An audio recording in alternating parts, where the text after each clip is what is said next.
मेरे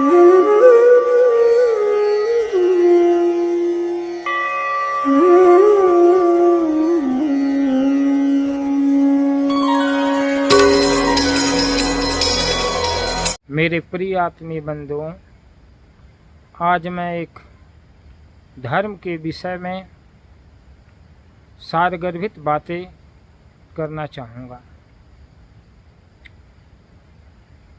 धर्म का वास्तविक स्वरूप क्या है? हम किसको धर्म कहें और किसको अधर्म कहें? जैसा कि हम सुनते हैं और पढ़ते भी हैं, अहिंसा परमो धर्म है। अहिंसा का पालन करना धर्म है, परंतु यह अधूरी बातें हैं। अहिंसा का पालन करना धर्म तो है ही है, परंतु अगर वो अहिंसा हमारी कमजोरी बन जाए, अहिंसा हमारी कायरता बन जाए, फिर वह धर्म कैसे हो सकता है? भगवान श्री कृष्ण महाभारत में ये कहते हैं, अहिंसा परमो धर्मः, धर्म हिंसा तथैव च।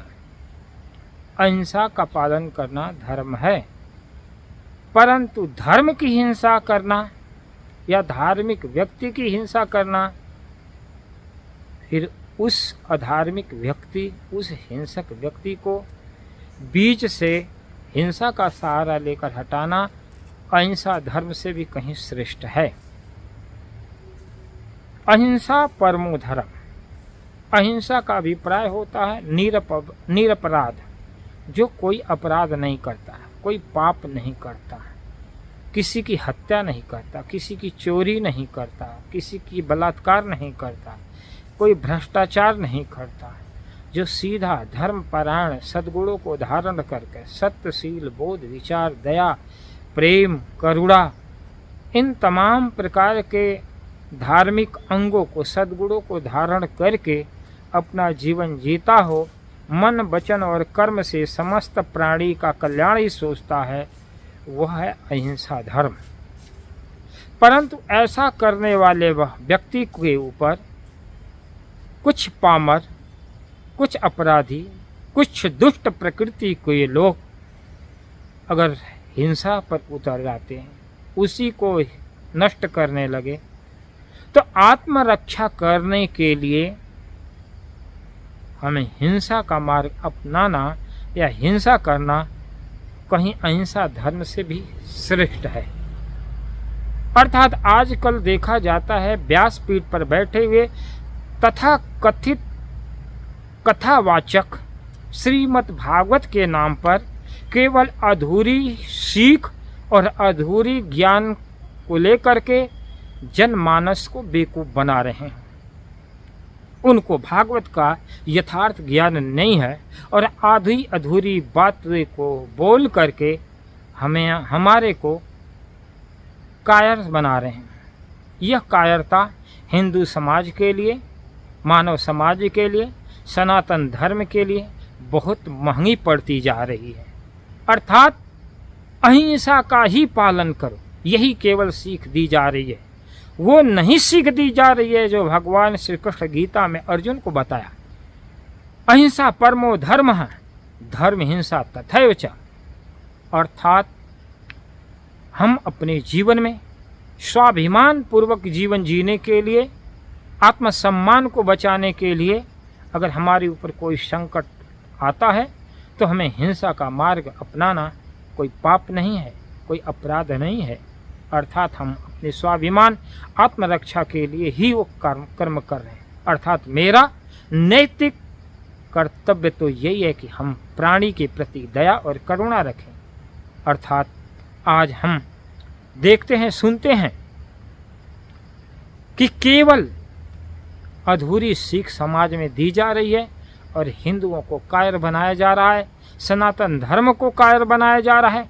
आज के कथावाचक छोटी अधूरी सीख के द्वारा लाखों करोड़ों को ठेका लेकर के श्रीमद् भागवत कथा का वाचन कर रहे हैं और ये धर्म के सौदागर, धर्म के ठेकेदार, ये केवल अपने स्वार्थ की सिद्धि करते हैं। इनको न तो धर्म से कोई संबंध है, न तो सनातन से कोई लेना देना है, न धर्म के हिंदू धर्म से कोई लेना देना है। उनका केवल यशगान हो, उनकी यशकृति हो, उनको धन का ढेर मिलता रहे, बस उनका ध्येय यही है, उनका लक्ष्य यही है। परंतु श्रीमद् भागवत भक्ति और ज्ञान और वैराग का समन्वय स्वरूप है।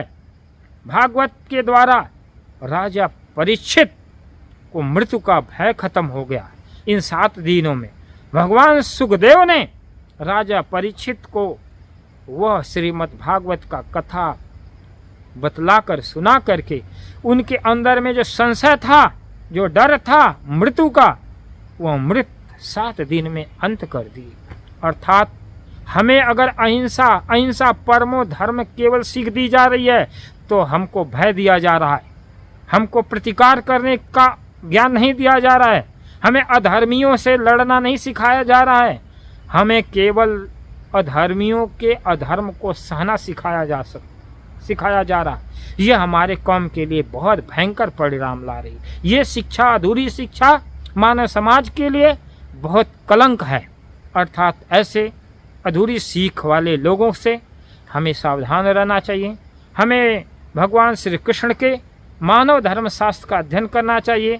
जब हम गहरी सीख, गहरे ज्ञान को आत्मसात करेंगे तो हमारा स्वाभिमान और हमारा धर्म के प्रति दृष्टिकोण बदलेगा।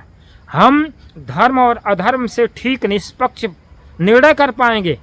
और जब आपके अंदर वह विवेक शक्ति, वह विलक्षण शक्ति आ जाएगी कि धर्म क्या है और अधर्म क्या है, धर्म की परिभाषा क्या है, अधर्म की क्या परिभाषा है, जिस दिन यह आपके अंदर सत्य न्याय निर्णय की क्षमता मिल जाएगी, आप आत्मसम्मान और धर्म दोनों को एक ही तराजू पर तौलेंगे।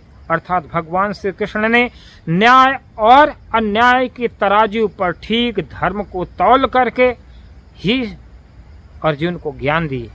अगर हमारा अस्तित्व बचाना है या इस सनातन धर्म के अस्तित्व को बचाना है तो गीता के ज्ञान को अपनाना होगा, गीता धर्मशास्त्र को आत्मसात करना होगा। तभी ये सनातन संस्कृति और सनातन के मानने वाले लोग सुरक्षित रह सकते हैं और एक कौम पुनर्जीवित रह सकती है।